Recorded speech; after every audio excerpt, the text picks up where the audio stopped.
Cryptos that have failed. These are the lessons I want to talk about in today's video and sort of explain what's been going on this week because prices have fallen substantially. People are like, it's a crash. Bitcoin's like, I made you 5x on your money. I'm sorry I lost 10%. There's a good chance that in the next few months, things are going to become insane. Things are going to get really exciting.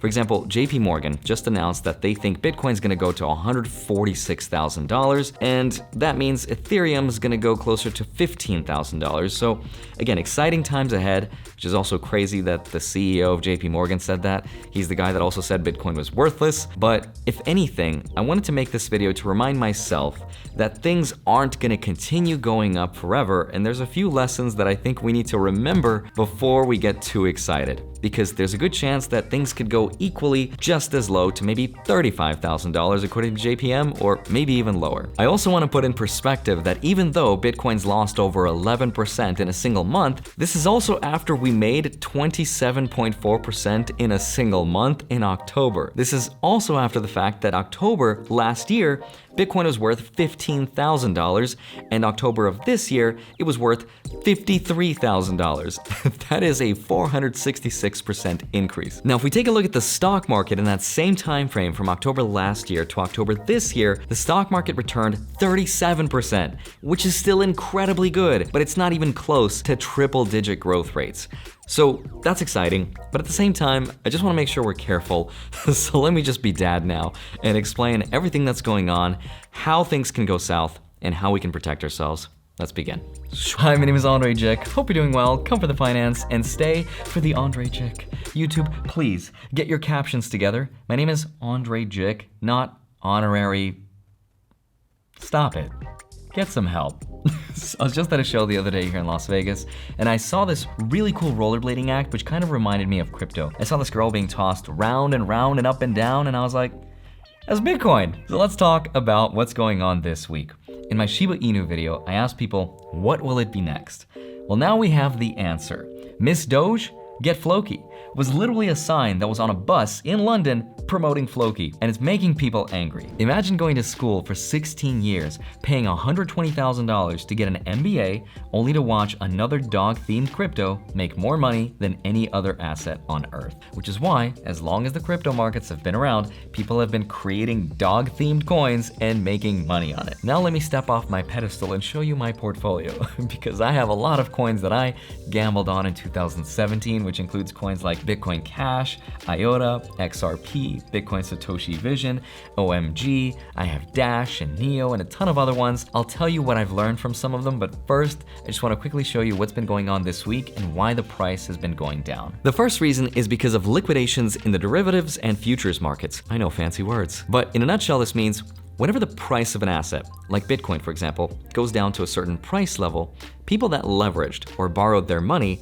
are forced to liquidate or sell off their holdings at a certain price. And when there's enough people that sell their Bitcoin, the price drops even more, which could force another wave of liquidations, which could force another one, and so on and so forth, kind of like a bunch of dominoes that fall over. And whenever people sell their Bitcoin or any asset, it's because of one of two reasons. The first reason is because they want to collect their profits. They want to make money. And this can happen when an asset hits an all-time high, like we just saw when Bitcoin hit $69,000. People saw that and they said, well, new all-time high, I'm out. They sell, they get their money, and that's what happens. But the second reason is because of fear. And whenever there's uncertainty in the markets, it creates enough fear that people sell their Bitcoin because they just don't want to deal with it. And that's something else that can happen. So if you've noticed your portfolio go down in value and you're losing money, here's probably why that's happening. One of the reasons is because China banned Bitcoin for the 10,000th time. We know we banned Bitcoin before, but this time we're banning the ban on Bitcoin because now we can ban Bitcoin again, so we can ban Bitcoin's ban. You know what I mean? I don't really pay any attention to this, but some people do, and they sell. Reason number two is because on Monday, the new infrastructure bill was signed into law, and with that, there were 3 new provisions that will affect crypto investors. I made an entire video about this, but I know most people probably didn't watch it, so I'll summarize it here. Provision number 1 is gonna label a lot of people as brokers, because anytime we transfer digital assets on the blockchain, which includes cryptos, NFTs, and tokens, this means we'll probably have to fill out Form 1099-B, which means we'll have to keep meticulous track records of our cost basis or how much we bought something for. Provision number 2 is something that says anytime we receive $10,000 or more of crypto, we have to report to the IRS the social security number and the address of the person who sent that money to us. And the third provision is a change to the wash sale rule. By 2022, we will no longer be able to sell our assets at a loss and then buy the same thing to claim those tax deductions. So those are the 3 provisions that are sort of affecting the price as well. The third reason why Bitcoin's price went down is because the Taproot upgrade went through, which means that Bitcoin will have better privacy, better efficiency, and the capability to do smart contracts, kind of like Ethereum, which is huge news. You'd think the price would go up because of that, but normally when you're talking about very speculative markets, whenever something happens, that's when speculators sell to collect their profits. But long term, this is a very good sign of things to come for Bitcoin. Now, the fourth reason is because the SEC rejected another spot ETF. And this is bad because a lot of Bitcoin's price this year was baked in on the assumption that this year we'll get the spot ETF. But now it looks like that's not gonna happen. Thanks a lot, Gary Gensler, you human thumb. I'm just kidding. Please don't come after me. I'm gonna take this out of the video. Or will I? I'm just kidding. But seriously, the SEC does have a relatively good reason for why they haven't approved the spot ETF just yet, because they believe Bitcoin's price is still heavily manipulated, and they're probably right. Lucky for us, the stock market's not manipulated at all. I'm just kidding. Hashtag sarcasm. But the last reason that Bitcoin's price is going down is because right now in Florida, there's a high-profile legal battle going on over the control of 1 million Bitcoins. And that's casting a lot of fear and uncertainty over perhaps revealing the real identity of the creator of Bitcoin, Satoshi Nakamoto. So those are some of the reasons that I'm seeing in the market that could explain some of the reasons why the price is going down.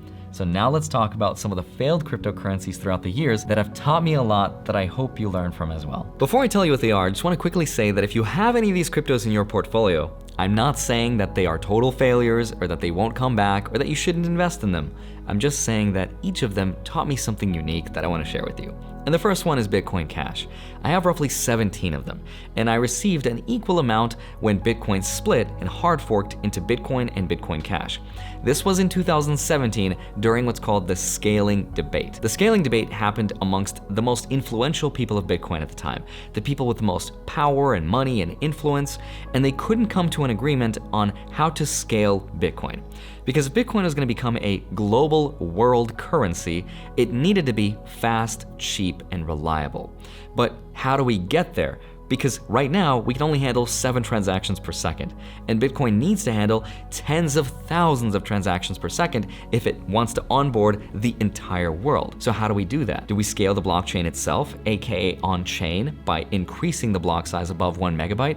Or do we scale off-chain with something like the Lightning Network? None of these words meant anything to me in 2017, but I sat back, ate my popcorn, and watched the community debate. Now, at the peak, my Bitcoin Cash holdings were worth over $4,000 per coin, so close to $70,000, which is a ton of money, especially at that time, but I never sold. This is because I appealed to authority. I saw somebody who I wrongfully believed was Satoshi Nakamoto, and the lesson that I learned is to never appeal to authority, no matter how smart that person is, how influential they are, or how much of a role they had in creating the technology itself. Because if I had sold my Bitcoin Cash, I would have made a lot more money than I ended up with. Because today it's worth roughly the same amount as it was in 2017, which is a huge opportunity cost. Don't deify people, even if they are extremely influential, says the YouTuber. The next crypto I want to talk about is IOTA, because IOTA taught me so much. Now, IOTA was the 7th largest cryptocurrency at the time in 2017, and it promised some amazing futuristic technology, and most importantly, it promised to make me rich. Now, I didn't really promise that, but you know how it goes. You hear some futuristic tech and you're like, wow. This is what sold me at the time. Let me give you the sales pitch first, because IOTA used something called trinary math, which allowed it to exist on something called the Tangle instead of the blockchain. This is better than Bitcoin's blockchain apparently because it's more secure and it's faster and it's quantum computing proof. And it wasn't like Bitcoin though, because what it allowed us to do is to exist in a machine-to-machine economy that was enabled by the IoT, the Internet of of Things. Just saying this out loud makes me sound so buzzwordy. But what this means is, imagine we live in a time where we have autonomous machines, like DAOs, or decentralized autonomous organizations that took physical forms. Like, for example, a car that could drive itself from place to place. Imagine this car could transport cargo and passengers wherever it needed to go. And whenever it completed a task, it would get paid by another machine underpinned by this IOTA system. So imagine this car could just pay its own insurance. It could pay for its own fuel and electricity and registration. It didn't need any external inputs from any other company or any other person because it wasn't owned by anyone. It just kind of stood alone by itself like the DAOs of today. And I thought that was such a cool futuristic idea because eventually that would allow us to create AI. I know this sounds far-fetched, but believe it or not, they actually put out a press release saying that they partnered with Microsoft, and I thought, wow, Microsoft, if there's any company in the world that knows where the future could be headed, then it's tech companies like Microsoft, and I bought in. Turns out that that press release was an exaggeration and clever marketing, and it was sort of a lie. And that's what taught me my 3 lessons, which is number 1, don't buy into something because it sounds futuristic, because they made a pretty roadmap and promised you the world, because they might be solving problems that don't actually exist in the present time. And number 2, don't forget about lesson number 1, don't appeal to authority. Just because somebody tells you that something is true or is going to happen, or that they're going to partner with influential people, doesn't necessarily mean that that will happen. Also, because good tech doesn't really get adopted based on who is promoting it, even if it is influential people. And at the end, do your own research is lesson number 3. Don't just buy into what the team tells you. Today, IOTA is making a slow comeback and I still have it in my portfolio, but only as a speculative gamble, and I would never advise anyone to follow in my footsteps for anything. So I don't even know why you're watching this video. Let's just skip BSV, Bitcoin Satoshi Vision. I've had it since the 2017 scaling debate. Let's talk about Litecoin instead. Litecoin is the digital silver to Bitcoin's digital gold. Now, what Litecoin taught me is not to chase something just because it's cheaper. Because whenever people see Litecoin, which by the way is listed on every exchange that Bitcoin is listed on because it's a hard fork of Bitcoin, which also taught me not to chase the many hard forks of Bitcoin, they'll see that Litecoin is cheaper and they'll think, well, Bitcoin's too expensive, so I'll just buy Litecoin instead. But what you might have not known about is that the creator of Litecoin actually sold all of his holdings way back in 2017, made millions, and then left. Now, there's nothing inherently wrong with doing that, but if you leave, it sends a bad signal to the community. Not to mention that even though he's still a part of Litecoin, there was a tweet that they retweeted about Walmart accepting Litecoin, which is actually not true. Now, they did say it was a mistake, they apologized, and even though it probably was a mistake, it still should remind us that creators of cryptocurrencies have a heavy influence on the price and that we should be very careful. The point is, this space is filled with empty promises and dollars spent on marketing instead of product development, filled with colorful techno-babble words which make us feel like people are maybe smarter than what they actually might be. Now, that's not to say that you can't make money investing in these, because OMG is a great example that still has a $2 billion market cap. How is that possible? $2 billion after all that. Having said that, as Bitcoin and Ethereum continue to go up in value, there's just one more thing that we have to remember that is still a major risk. And that risk is Tether.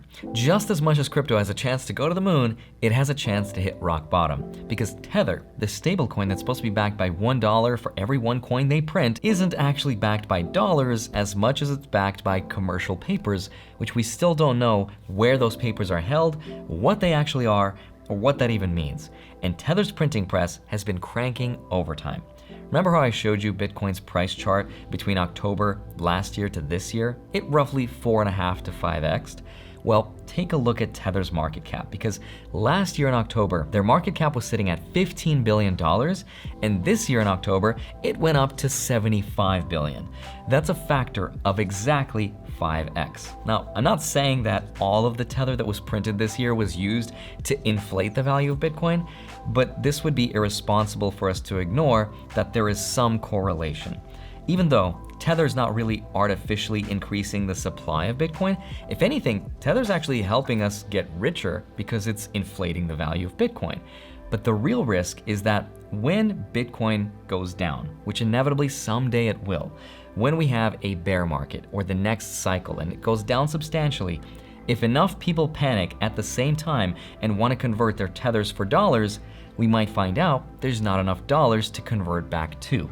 And if that happens, there could be a huge liquidity crunch and a whole collapse of the whole stablecoin system, which would be horribly bad for the entire crypto market. CoffeeZilla has some great videos on Tether, very well researched, and if anything, this is a warning that even though crypto is supposed to fight inflation, that there are still central bank-like mechanics inside of crypto too. So the next time I'm feeling FOMO, I'm gonna watch this video again and again because mostly I made this video for myself to remind myself to act responsibly. As always, don't forget to have a wonderful day. Smash the like button, subscribe if you haven't already. Go grab up to $250 worth of free Bitcoin with this BlockFi link right here, blockfi.com/Andre. Go get your 2 free stocks with Webull using the link down below, and then you can track them automatically with the spreadsheet link down below in my Patreon. Love you. Thank you so much for watching this video. I'll see you back here on Monday and Friday, sometimes a Wednesday. I'd love to know your thoughts. I'll see you soon. Bye-bye.